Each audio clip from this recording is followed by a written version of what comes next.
बिस्मिल्लाहिर्रहमानिर्रहीम। नाज़रीन, इस वीडियो क्लिप में आपको गंदम के ऊपर स्प्रे होने वाली दो ब्रॉड स्पेक्ट्रम हर्बिसाइड्स के बारे में बताया जाता है, अटलांटिस सुपर और प्लास। अटलांटिस सुपर जो है ये बाहर पाकिस्तान की है, जबकि प्लास जो है ना ये FMC पाकिस्तान की है। तो बात यह है कि इनमें बेसिक फ़र्क है। दोनों दवाइयाँ जो है ना ये काफ़ी सख्त ज़हर हैं, ब्रॉड स्पेक्ट्रम में अक्सर जड़ी बूटियाँ मारती हैं। तो इनके बामी फ़र्क है, इन दोनों में से कौन सी मुंतखब की जाए। देखें जी, पहली तो बात यह है कि अटलांटिस सुपर जो है ना ये अक्सर जड़ी बूटियाँ मारती है, लेली के ऊपर वीक है। लेली को आप समझ लें कि 30% ही मारती है, बाकी जो है इसकी लेली को छोड़ती है ये।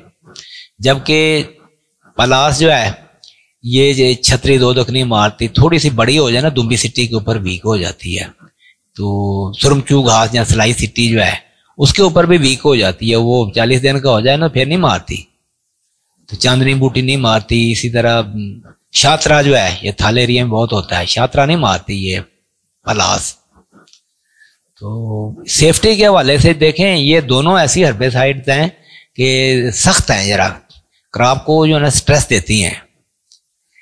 तो इस हवाले से इन दोनों में जो है ना जो पलास है ना मैं ऐसा समझता हूँ और ज्यादा सख्त है।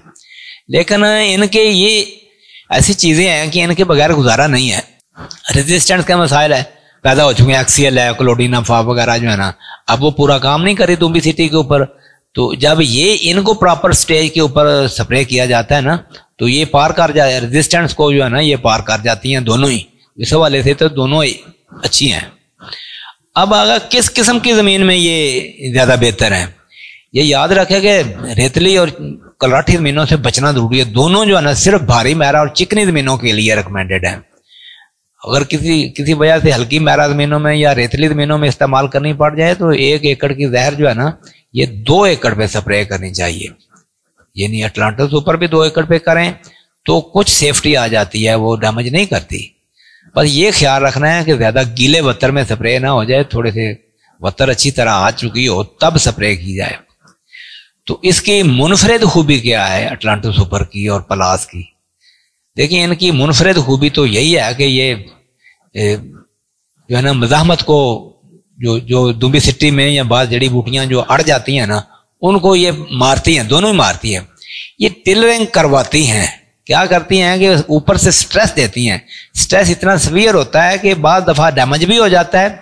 लेकिन याद रखें ये दोनों बेहतरीन, यानी कि ट्रेनिंग लेकर इस्तेमाल की जाए तो ये one of the most effective herbicides हैं। तो ये ऊपर से जो है ना ग्रोथ को रोकती हैं, तो रूट्स की ग्रोथ जो है वो जारी रहती है। फिर टिलरिंग ज्यादा होती है। फिर ये है कि फाजल टिलरिंग जो है ना, फालतू टिलर जो हैं उनको ये मार भी देती हैं। इस तरह बड़ी स्पेशलाइज्ड ये प्रोडक्ट्स हैं। तो मुनफरिद खामी क्या है इनकी? अटलांटिस सुपर की तो खामी ये है कि ये गीले वत्तर में बिल्कुल इस्तेमाल नहीं करनी। ओवरडोज माड़ी हो जाए या रिपीटेड स्प्रे हो जाए तो सीवियर डैमेज कर सकती है। तो यही सूरत हाल इसकी पलास की है। ये भी पूरी ट्रेनिंग के साथ ही इस्तेमाल करनी चाहिए।